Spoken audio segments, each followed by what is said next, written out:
Se eu acho que o juiz, que é o meu amigo, que é muito próximo de mim, é melhor para conduzir essa investigação para o sentido que eu quero do que o Supremo Tribunal Federal, eu não vou querer mandar a investigação para lá. Aí uma alternativa que eu tenho é fazer com que essas pessoas que foram mencionadas passem despercebidas.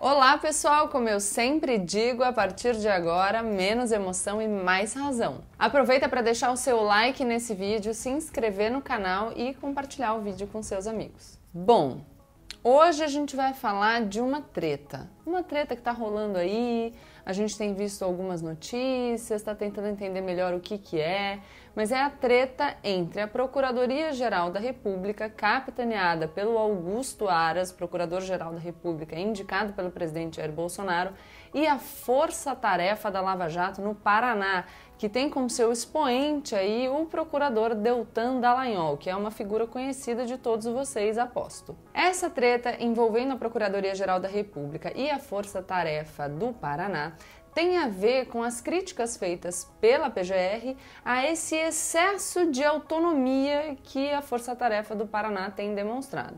Dentro dessa crítica em relação à autonomia, a Subprocuradora-Geral da República, que é braço direito do Augusto Aras, foi lá para o Paraná para dar uma olhada naquilo que a Força-Tarefa do Paraná tinha em seu poder. E aí o bicho pegou.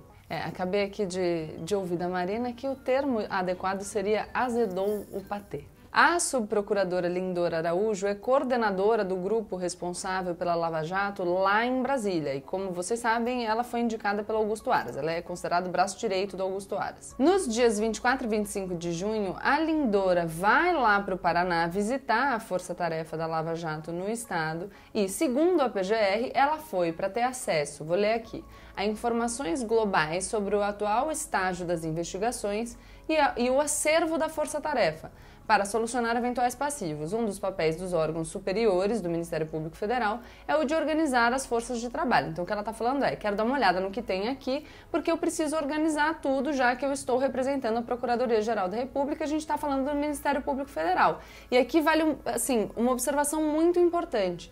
A Força-Tarefa da Lava Jato, ela não é, lá do Paraná, né, do Deltan Dallagnol, ela não é um órgão autônomo, ela é um órgão dentro do Ministério Público Federal, faz parte da estrutura do Ministério Público Federal. Aliás, a nota da Procuradoria-Geral da República diz exatamente isso. Depois que o pessoal do Paraná reagiu a essa visita da Lindora, a gente vai contar já já, a Procuradoria-Geral da República diz o seguinte: a Lava Jato não é um órgão autônomo e distinto do Ministério Público Federal, mas sim uma frente de investigação que deve obedecer a todos os princípios e normas internas da instituição. Bom, mas aí a Lindora chegou lá tentando ter acesso a esse material da Força-Tarefa da Lava Jato no Paraná e o pessoal ficou revoltado, acionou a Corregedoria do Ministério Público Federal falando que a subprocuradora apareceu lá e queria ter acesso a dados da investigação sem dizer a que procedimentos se destinavam, para que ela queria aquilo, enfim, não quiseram compartilhar as informações. Antes da gente falar de forma mais específica sobre o que teria causado essa divergência em relação ao acesso por parte da Procuradoria-Geral da República a um material que está lá junto com a Força-Tarefa da Lava Jato no Paraná, acho importante a gente relembrar um pouco as críticas que foram feitas à Força-Tarefa da Lava Jato lá no Paraná durante a operação e depois da operação. Então, mesmo durante a Operação Lava Jato e depois que ela terminou, também em virtude do que foi divulgado pelo Intercept, enfim, as críticas que se fazem a essa operação têm a ver com o desrespeito aos direitos fundamentais. O que se diz basicamente é: de repente, a Operação Lava Jato, contando com o apoio da mídia e da população, que tem acesso às informações também, segundo aquilo que filtra a imprensa, né? Mas, enfim, a Operação Lava Jato, com muito apoio popular e os seus membros sendo muito elogiados na opinião pública, tendo muito protagonismo no cenário político brasileiro, eles começaram a trabalhar sem respeitar limite nenhum. Então, para atingir os fins magnânimos que eram pretendidos com aquela operação, eles passaram a fazer tudo que eles queriam, sem respeitar as regras do devido processo legal. E aqui é importante a gente lembrar para todos vocês que a gente sempre fala que as regras existem para limitar o poder das pessoas. Se a gente não limitar a atuação das autoridades, a gente corre o risco de ver os nossos direitos violados, porque se essas autoridades fizerem tudo que elas quiserem, o poder ilimitado, ele tende a se tornar abuso, e essa é a crítica que se fez à Lava Jato. Então, conduções coercitivas que não poderiam ter sido determinadas, prisões preventivas determinadas sem que estivessem presentes os motivos ensejadores da prisão preventiva, e mais que isso, as prisões preventivas usadas como instrumento para forçar as pessoas a fazer uma delação premiada, o que a gente pode inclusive fazer um paralelo com a tortura, porque se você priva uma pessoa da liberdade para forçar essa pessoa a colaborar com a justiça, a própria ideia de colaboração fica prejudicada, né? Porque a colaboração ela tem que ser voluntária. Se você está sendo coagido àquilo, os vazamentos seletivos das operações, então como a Lava Jato usou a mídia para poder conseguir os seus objetivos, algumas operações feitas com muito estardalhaço, outras operações muito mais discretas, algumas operações deixadas de lado, enquanto outras tinham o interesse de toda a força-tarefa, enfim, todas essas questões que foram muito criticadas durante a condução da operação e, claro, a relação muito próxima e indevida entre o juiz da Operação Lava Jato, o juiz Sérgio Moro, e os procuradores. Então, a gente sempre fala que o processo penal tem aquela estrutura de pirâmide. Aliás, todo o processo, né? O juiz está aqui no topo e as partes estão cada uma num dos outros vértices do triângulo. Se o juiz está muito próximo de uma das partes, essa relação fica desequilibrada e a gente perde a característica central do nosso sistema, que é o sistema acusatório, que é a equidistância das partes em relação ao juiz, que tem que se permanecer neutro lá no topo da pirâmide. Tive aqui uma observação de que é um triângulo equilátero, ou seja, todos os lados iguais. Outra crítica que se faz à Operação Lava Jato, é que já aproveitando o vídeo para a gente trazer um pouquinho mais de informação, é o fato de que os procuradores focaram muito mais nas empresas, nas pessoas jurídicas, do que nas pessoas físicas responsáveis pelas práticas criminosas. O que acontece na prática? O cara que dirige a pessoa física faz uma delação premiada, acaba cumprindo prisão domiciliar com uma tornozeleira eletrônica e a empresa quebra, o que significa que todo mundo que trabalhava nessa empresa, que vai perder o emprego se a empresa fechar, fica mais prejudicado do que o próprio cara que praticou o crime. Então a gente está falando aqui que a corrupção não deve ser combatida e que a gente deve deixar que as empresas cresçam adotando práticas corruptas? Não, não é isso. A gente precisa só que a decisão seja uma decisão racional, considerando todas as variáveis que estão envolvidas naquele processo. Então, se a gente está atingindo uma pessoa jurídica, o que a gente vai causar com a nossa atuação?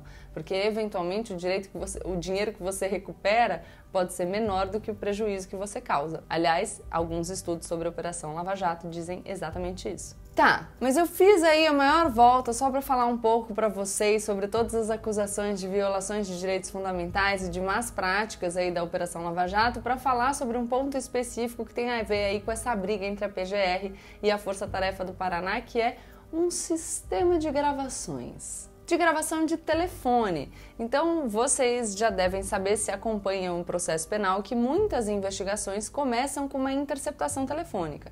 E a interceptação telefônica, como ela invade a intimidade, a privacidade das pessoas que estão sendo investigadas, ela depende de uma autorização judicial que deve cumprir os requisitos exigidos pela lei para que se viole o sigilo dessa comunicação. Aí surgiu no meio dessa briga a notícia de que a Força Tarefa da Lava Jato tem lá um equipamento para gravar ligações que ninguém sabe muito bem quem está gravando, o que está fazendo.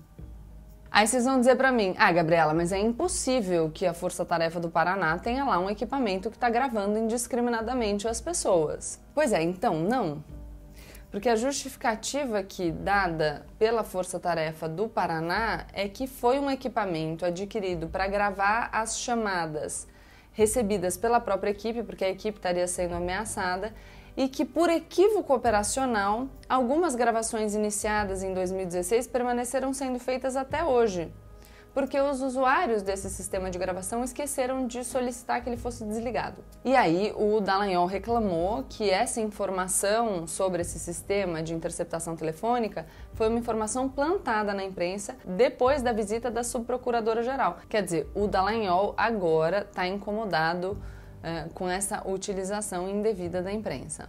Outra acusação que se fez e que a gente viu nesses últimos dias foi uma tentativa de burla ao foro por prerrogativa de função. A gente tem um vídeo aqui explicando um pouco o foro por prerrogativa, falando sobre a decisão do Tribunal de Justiça do Rio de Janeiro e o Flávio Bolsonaro. Mas, em resumo, se eu estou investigando uma pessoa que não tem prerrogativa de foro lá no Paraná, junto a um juiz de primeira instância, que era o Sérgio Moro na época, e de repente essa pessoa aparece numa ligação interceptada, conversando com o presidente da República, pois é, isso aconteceu, eu tenho que pegar essa investigação e mandar para o Supremo Tribunal Federal, porque apareceu uma autoridade com prerrogativa de foro. Agora, se eu acho que o juiz, que é o meu amigo, que é muito próximo de mim, é melhor para conduzir essa investigação para o sentido que eu quero do que o Supremo Tribunal Federal, eu não vou querer mandar a investigação para lá.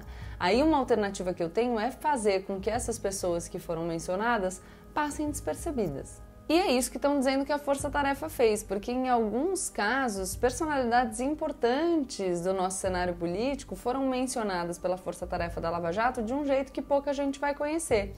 Por exemplo, vocês sabem quem é Rodrigo Felinto ou Davi Samuel? Rodrigo Maia e Davi Alcolumbre. Mas, segundo o Deltan Dallagnol, os nomes foram colocados dessa maneira porque inteiros eles não cabiam numa tabela. O que me deixou particularmente satisfeita, porque eu pensei que Gabriela Prioli...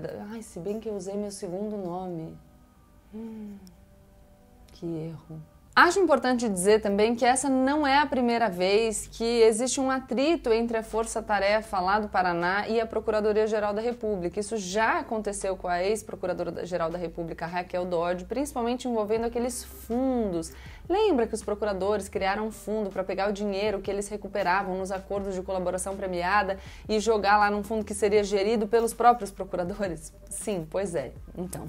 A Raquel Dodge criticou, não só a Raquel Dodge, mas ministros do Tribunal de Contas da União e ministros do Supremo Tribunal Federal, e os procuradores da Lava Jato, claro, ficaram muito incomodados. Eles não tinham tanto problema na época que era o ex-procurador-geral da República, o Rodrigo Janot, que era muito alinhado ao pessoal da Lava Jato. Para quem não se lembra quem é o Rodrigo Janot, é aquele ex-procurador-geral da República que disse que um dia foi para o Supremo Tribunal Federal armado porque ele queria matar o Gilmar Mendes. E aí, no meio dessa briga toda, a Força-Tarefa, representada pelo Deltan Dallagnol, já está usando o seu coringa, quer dizer o quê?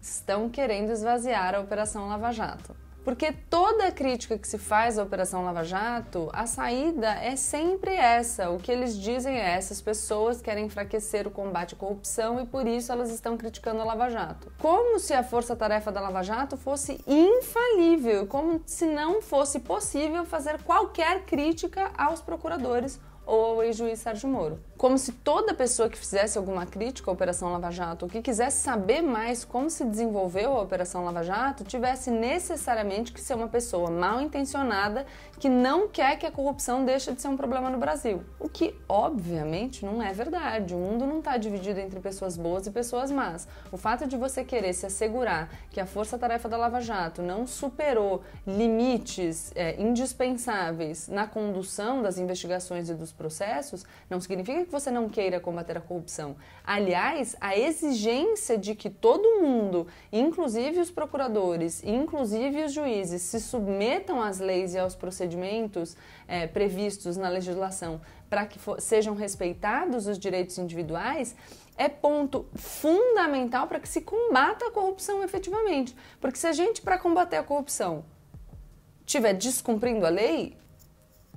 E claro, já vale dizer aqui que o pessoal da Lava Jato nunca gostou muito do Augusto Aras, ele foi indicado fora da lista tríplice elaborada dentro do Ministério Público Federal, então desde o começo o nome dele já surgiu aí como um nome para satisfazer os interesses do presidente da República, Jair Bolsonaro. O que não é uma informação que a gente deva necessariamente rechaçar de primeira. Eu acho que a gente tem que considerar todas as variáveis, mas a gente não pode cair nesse discurso de que toda crítica que se faz à Operação Lava Jato é necessariamente uma tentativa de esvaziar a Operação Lava Jato. E, claro, o que a Força-Tarefa diz é que o Augusto Aras estaria particularmente empenhado nessa tarefa de descredibilização e de esvaziamento da Operação Lava Jato, não só para beneficiar o presidente Jair Bolsonaro na proteção dos seus parentes e tudo mais, mas também para macular a imagem do ex-juiz da Lava Jato e ex-ministro do governo Jair Bolsonaro, Sérgio Moro, que se apresenta aí como um possível candidato contra o Bolsonaro em 2022. E o Moro, sentindo esse clima também já apareceu e se manifestou publicamente, encampando o posicionamento da Força Tarefa lá do Paraná, dizendo que sim, é uma tentativa de esvaziar a Operação Lava Jato. E, nossa, e eu tava aqui esquecendo que no meio desse imbróglio todo, então, da briga da Força Tarefa do Paraná com a Procuradoria-Geral da República, que por sua vez é chefiada pelo Augusto Aras, que foi indicado pelo presidente Jair Bolsonaro, que é acusado de tentar proteger o presidente Jair Bolsonaro, que nomeou como seu ministro da Justiça o então juiz Sérgio Moro, valendo-se muito da popularidade do ex-juiz e das consequências trazidas para o cenário político pela Operação Lava Jato. Então, olha só como tá tudo misturado no meio desse imbróglio todo e dessa tentativa de descredibilização, esvaziamento da figura do ex-juiz e ex-ministro Sérgio Moro, para ele não se apresentar como candidato tão forte em 2022, volta à tona também a possível delação premiada do Rodrigo Tacla Duran. O Tacla Duran responde por ações penais para apurar a prática de lavagem de dinheiro da corrupção na Operação Lava Jato. Ele foi alvo da 36ª fase da Operação Lava Jato em 2016.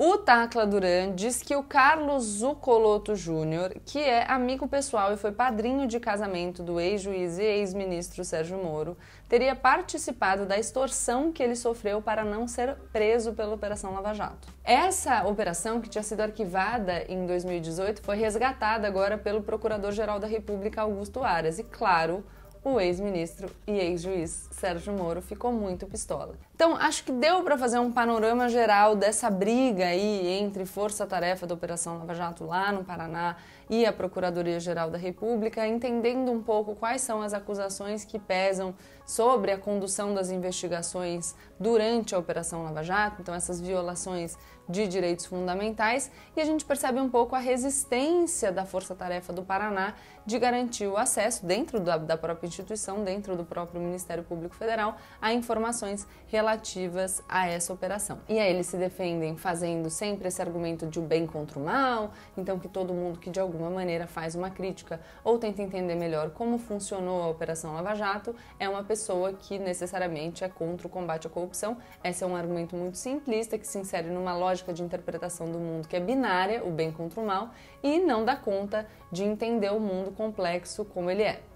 Para terminar o vídeo, eu fico aqui com uma dúvida, né? Porque eu fico pensando assim, um juiz como o Sérgio Moro, que sempre foi tão entusiasta da delação premiada, agora não quer que façam a delação premiada do Tacla Duran. Bom, é isso. Espero que vocês tenham entendido um pouquinho essa confusão. É um tema difícil, tem várias coisas envolvidas, mas acho que foi um primeiro vídeo para que vocês comecem aí a se interessar e a pesquisar um pouco sobre a Operação Lava Jato, que foi uma operação tão importante no Brasil, sob diversos aspectos, e quando eu falo importante, eu não digo que sob todos os aspectos ela tenha sido necessariamente boa, mas importante no sentido de relevância. Se vocês gostaram, deixem o like de vocês, se inscrevam no canal e compartilhem o vídeo com os seus amigos.